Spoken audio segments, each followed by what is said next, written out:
스피어 주주님들 반갑습니다. 오늘도 스피어 종목 분석 시작하겠습니다. 지금 스피어가 약 223억 원 규모의 추가 공급 계약을 공시했습니다. 이게 이번 달에만 무려 두 번째 대형 계약인데요.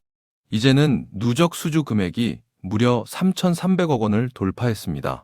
그런데 시장의 반응은 어땠을까요?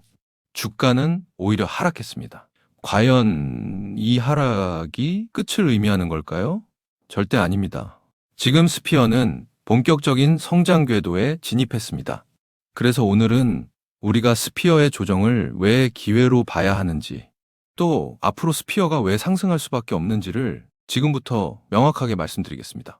3,300억 원짜리 수주를 공시한 날 주가가 하락했습니다. 이게 이상한 걸까요? 당연한 걸까요? 사실 이건 단기 급등 이후 나타나는 전형적인 차익 실현 구간입니다. 연속 대형 계약 소식이 터질 때마다 주가가 빠르게 올랐고 그 급등에 올라탄 매물이 발표 타이밍에 쏟아지는 패턴이거든요. 중요한 건 계약의 품질과 지속성이에요. 오늘 여러분과 함께 확인할 키워드는 세 가지입니다. 첫째, 계약 릴레이의 연료가 되는 완성형 공급망 구조. 둘째, 합병 1년 만에 3,300억 원을 돌파한 수주 모멘텀. 셋째, 뉴스페이스 시대가 여는 장기 성장 레버리지입니다. 이 세 가지가 맞물리면 어떤 그림이 나오는지 지금부터 함께 확인해 보겠습니다. 여러분, 요즘 뉴스에서 민간 우주 발사체라는 말 자주 보셨죠? 스페이스X가 로켓 재활용으로 발사 비용을 크게 낮추면서 위성 네트워크 구축과 차세대 탐사 프로젝트가 동시에 폭발적으로 늘어나고 있습니다.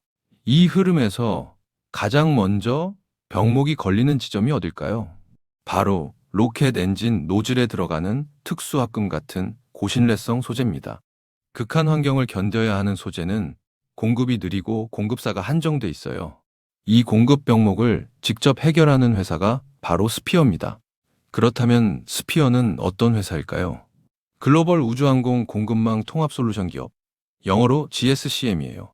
로켓과 위성에 들어가는 고사양 소재를 원소재 발굴부터 최종 납품까지 전 과정을 통합 관리하는 회사입니다.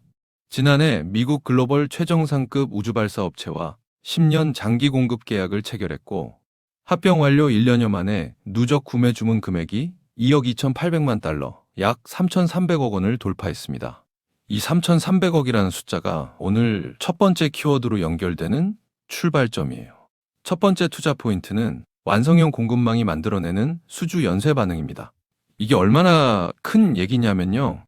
스피어는 인도네시아 니켈 제련소 지분을 확보해 원소재 공급 기반을 직접 구축했고 HVM, 트리스, 하나에어로다이내믹스 등 국내 밀벤더들과 무려 10년 이상의 독점 장기 파트너십을 맺었습니다. 원소재 조달 리드 타임을 기존 40주에서 80주 걸리던 것을 단 4주에서 12주로 약 90% 가까이 단축했어요. 이 공급망 경쟁력이 뭘 만들까요? 고객사가 추가 발주를 낼 때 다른 공급사로는 발길을 돌리지 않는다는 뜻입니다. 실제로 스피어는 이번 달 200억 원 계약과 223억 원 계약을 연달아 확보했거든요. 이 공급망 기반이 수주 릴레이를 가능하게 한 스피어만의 독점적 경쟁력이에요. 두 번째 투자 포인트는 수주 모멘텀의 가속도입니다. 10년 장기 공급 계약에 명시된 연간 최소 확정 규모는 약 5,500만 달러인데요. 스피어는 합병 후 불과 1년여 만에 이 최소 규모를 이미 초과 달성했습니다. 왜 고객사가 최소 규모 이상을 발주할까요? 고객사 자신의 사업이 빠르게 확대되고 있고 스피어의 공급 안정성이 현장에서 증명됐기 때문이에요. 한번 공급망 파트너로 자리를 잡으면 이후 추가 발주는 재확인 없이 연결되는 구조입니다. 계약 최소값을 넘었다는 건 다음 발주도 이미 예정된 것이나 다름없다는 신호입니다. 세 번째 투자 포인트는 뉴스페이스 성장이 만드는 구조적 레버리지입니다. 발사 빈도가 늘수록 로켓 소재 소비량도 함께 늘어나고 위성 네트워크가 확장될수록 발사체 수요도 증가합니다. 스피어는 이 성장 곡선 위에 공급 통합사라는 포지션을 선점한 상태예요. 방산, 에너지, AI 인프라, 석유가스 등 고신뢰성 특수합금이 필요한 인접 산업으로 밸류체인 확장 계획도 갖고 있습니다. 한번 레이스에 올라탄 선수가 트랙 자체를 계속 넓혀가는 모양새거든요. 여기서 한 가지 더 짚고 넘어갈 게 있는데요. 스피어는 대규모 생산 설비를 직접 소유하지 않는 자산 경량화 SCM 모델을 기반으로 운영합니다. 수주가 늘어날 때 설비 투자에 발목이 잡히지 않는다는 뜻이에요. 고정비 부담이 낮기 때문에 매출 성장이 이익으로 전환되는 속도가 일반 제조사보다 훨씬 빠릅니다. 이것이 밸류에이션 재평가를 앞당기는 구조적 이유가 됩니다. 그렇다면 왜 다른 공급사가 아닌 스피어이어야 할까요? 핵심은 진입장벽의 층입니다. 특수합금 공급망을 구성하려면 원소재 조달, 밀벤더 네트워크, 품질 문서 완결성까지 동시에 갖춰야 하는데 이 체계를 단기간에 복제하기가 매우 어렵습니다. 스피어는 이걸 이미 검증 완료했기 때문에 추가 발주가 경쟁 입찰 없이 연결되는 구조가 갖춰진 거예요. 물론 좋은 면만 있는 건 아니에요. 첫 번째 리스크는 고객 집중도입니다. 현재 수주의 상당 부분이 단일 글로벌 발사업체에 집중돼 있어. 이 고객사의 사업 계획이 변동되면 실적에도 영향을 줄 수 있습니다. 그렇다면 스피어를 당장 팔아야 할까요? 절대 아닙니다. 10년 장기 공급 계약이 체결된 상태이고 고객사 자체의 사업 확장으로 추가 발주가 계속 이어지고 있어 단기 변동성은 제한적이에요. 두 번째 리스크로 넘어가 볼게요. 두 번째 리스크는 우주산업 투자 사이클 둔화 가능성입니다. 글로벌 금리 환경이 바뀌면 민간 발사 투자도 위축될 수 있어요. 그럼에도 불구하고 스피어를 주목하는 이유는 뉴스페이스 전환이라는 큰 흐름 자체가 단기 경기 변수로 멈추지 않는다는 점입니다. 선제적으로 공급망을 구축한 기업이 성장 사이클에서 가장 먼저 수혜를 받습니다. 자, 지금까지의 이야기를 딱 세 줄로 정리해 드릴게요. 완성형 공급망은 원소재부터 납품까지 통합체계가 대규모 연속 수주를 만들어냈습니다. 수주 모멘텀은 합병 1년여 만에 누적 3,300억 원을 돌파하며 가속도가 붙었습니다. 성장 레버리지는 뉴스페이스와 인접 산업 확장으로 트랙이 넓어지고 있습니다. 그렇다면 앞으로 스피어에서 눈여겨봐야 할 변곡점은 뭘까요? 첫 번째는 신규 고객사 확보 여부입니다. 방산이나 에너지 분야에서 추가 고객이 확보되면 고객 집중도 리스크가 해소되고 재평가 트리거가 됩니다. 두 번째는 2026년 하반기 실적 확인입니다. 연속 대형 계약들이 매출로 인식되는 시점이 확인될 때 성장 궤도가 확실한 숫자로 증명됩니다. 오늘 스피어에 대한 모멘텀과 리스크 측면은 이쯤에서 설명을 드리겠고요. 지금부터 굉장히 중요한 내용 하나만 말씀드리겠습니다. 여러분, 제가 지금부터 여러분들이 어디서도 들을 수 없는 엄청난 이야기 하나만 드려볼게요.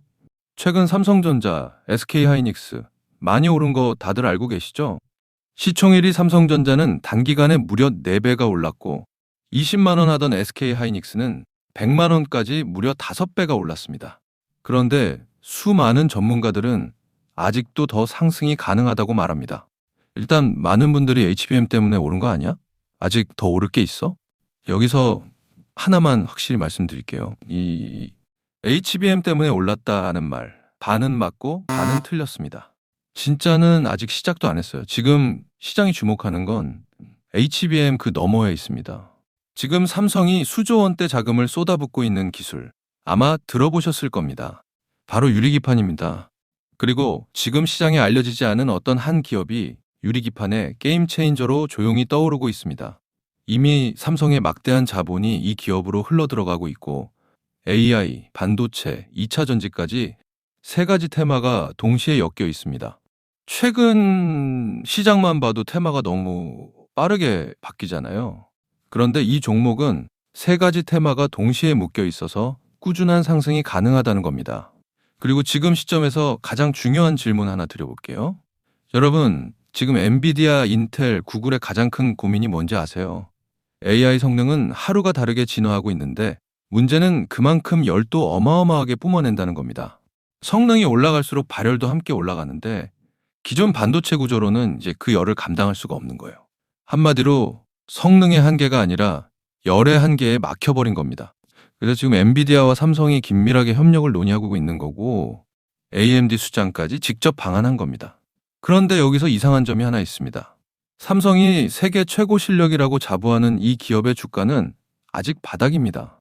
왜일까요? 세력들은 절대로 아무 때나 주가를 올리지 않습니다. 항상 남들보다 먼저 오랜 시간 매집을 하고 그 다음 재료가 시장에서 부각되기 시작할 때 그때부터 본격적인 상승세를 보여준 겁니다. 그런데 이 종목 같은 경우에는 유리기판이라는 초강력 재료를 가지고 있고 삼성의 거대 자금이 빠르게 들어가고 있기 때문에 한번 움직임이 시작하면 절대 이 가격대엔 못 산다는 겁니다. 그리고 소름 돋는 게 하나 더 있습니다. 제가 작년에 추천드렸던 원익홀딩스 기억하시죠? 똑같이 바닥권에서 횡보하며 장기 매집이 시작됐고 거래량이 본격적으로 튀어오르기 시작하더니 무려 8배 넘는 상승이 나왔습니다. 그런데 이 종목도 보면 어떻습니까? 바닥권에서 횡보하며 오랜 시간 매집이 진행됐고 거래량이 중간중간 강하게 튀어올랐습니다. 그렇다는 건 이 종목도 원익홀딩스만큼 상승이 나올 수 있다는 의미이고 거래량 볼륨이 원익홀딩스보다 더 크기 때문에 그 이상의 상승이 나올 수밖에 없다는 겁니다. 그리고 수급도 한번 보세요. 외국인과 기관들은 쉬지 않고 매수하고 있는데 개인들만 매도하고 있습니다. 전형적인 메이저 세력의 수급 패턴입니다. 게다가 최근 들어 기관들과 외국인들의 매수세가 점점 강해지고 있기 때문에 머지않아 본격적인 상승이 시작될 겁니다. 그래서 지금 시간이 얼마 남지 않은 만큼 정말 많은 고민 끝에 세력 매집주를 구독자분들께 100% 무료로 공개를 해드릴 거니까요. 대신 여러분들은 구독과 좋아요는 꼭 눌러주시고 지금 화면에 제 개인 번호 잠시 보이시죠? 여기 있는 번호로 매집이라고 2글자 남겨주시면 제가 직접 보내드리겠습니다. 지금까지 제가 추천드린 종목들 다들 기억하시죠? 원익홀딩스 8배. 이 수익을 가져가신 분들의 공통점이 딱 하나 있습니다. 먼저 알았다는 겁니다. 오늘 소개드리는 이 종목도 마찬가지예요. 차트는 이미 신호를 보내고 있고 외국인과 기관은 조용히 담고 있습니다. 이 기회를 놓치는 순간 지금 이 가격은 다시 오지 않습니다. 종목명과 목표가 그리고 매수 전략까지 정리된 자료를 저희 구독자분들께 바로 보내드릴 거니까요. 마지막으로 구독과 좋아요 이 2가지만 눌러주시고 상단에 제 개인 번호로 매집이라고 2글자 남겨주시면 제가 직접 보내드리도록 하겠습니다.